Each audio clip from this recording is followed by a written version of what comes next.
Hi class. Today Mrs. Carlson is going to teach and demonstrate a simple strategy that will help your reading comprehension in any subject. It will help you now. It will help you in college. It will even help you in your career. In fact, it will help you whenever you need to read material and focus on important aspects. And that will help make any follow-up note-taking, discussions, or even research easier. Who doesn't like to make life easier, right? I'm talking about a quick annotation strategy. It looks like this. Maybe some of you have seen it or used it before. It works for everyone. If you have a question about what you read, throw down a question mark. Interesting passage, use some exclamations. A C marks things that connect to other texts or evidence. X for new information, challenging thinking. A star for important reasoning. Box it, or circle it if it's unfamiliar, repeated, or something you like. I'm going to demonstrate this strategy on a sample reading of an art movement synopsis, just like the synopsis you're going to read with your group on your art movement. Synopsis. Do you remember that word? Can you guess what it means? If you said a fancy word for summary, you're right.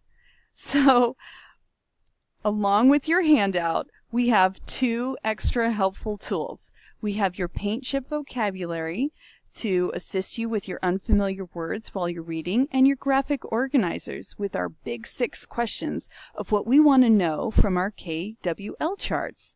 Look these over because they will direct our reading today and help us focus like a study guide. After our reading, we're going to use our annotations to guide our note-taking and fill these out with what we've learned. That's the L of the KWL. Now let's take a closer look.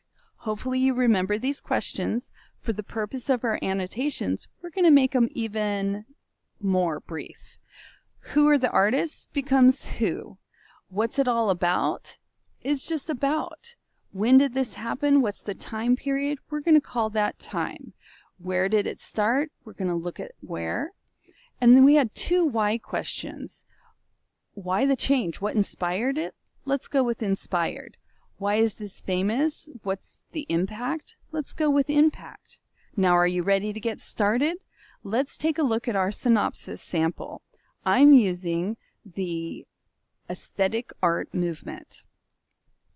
During the mid-19th century, right away we have a time, the provocative and sensuous aesthetic movement. So we know 2 things about it. It's provocative and sensuous.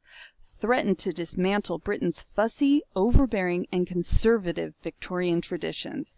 Dismantling it, that's what inspired them. And they were also inspired by being anti, overbearing, conservative, and Victorian. I'm going to mark those with some X's.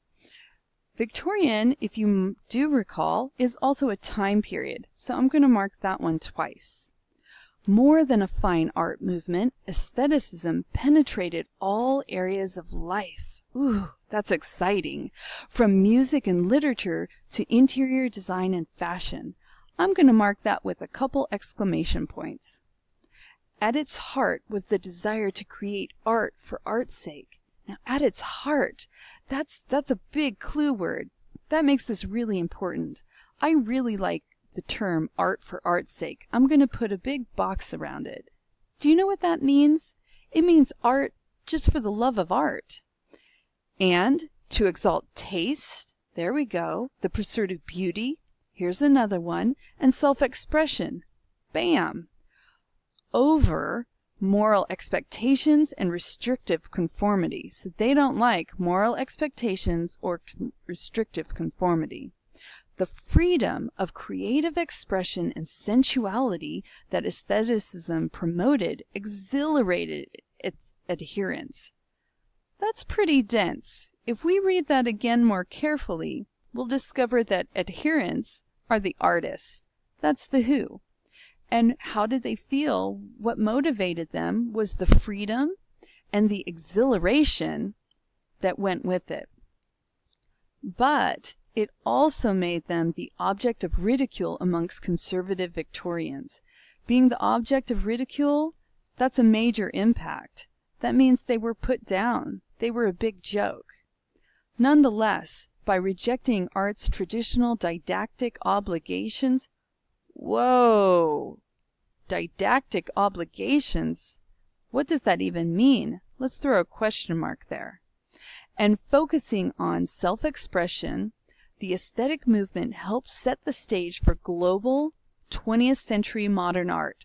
Wow! Set the stage for global 20th century modern art. That is a major impact left by the aesthetic movement. In fact, it paves the way for your modern art movements. So, let's think about aesthetic. It's more than just a movement, it's also a word. Aesthetic, the adjective, if you were paying attention, what would you guess that means? If you said beauty, or even the appreciation of beauty, you're right. But it has a second meaning as well. Aesthetic is also a noun, and we use it this way, to describe a set of principles guiding the work of a particular artist or art movement. For an example, the Cubism aesthetic describes the philosophy of the Cubism movement. In other words, its interpretation of beauty. So you're going to run into these words, or the way aesthetic is used in two different formats. The aesthetic movement impacted your modern movements. Remember the two definitions we just described for aesthetic. In fact, let's throw a box around that. That's pretty important. Read your synopsis very carefully and use your quick annotations. This is going to make it easy peasy for you guys. Work together, have fun, get going.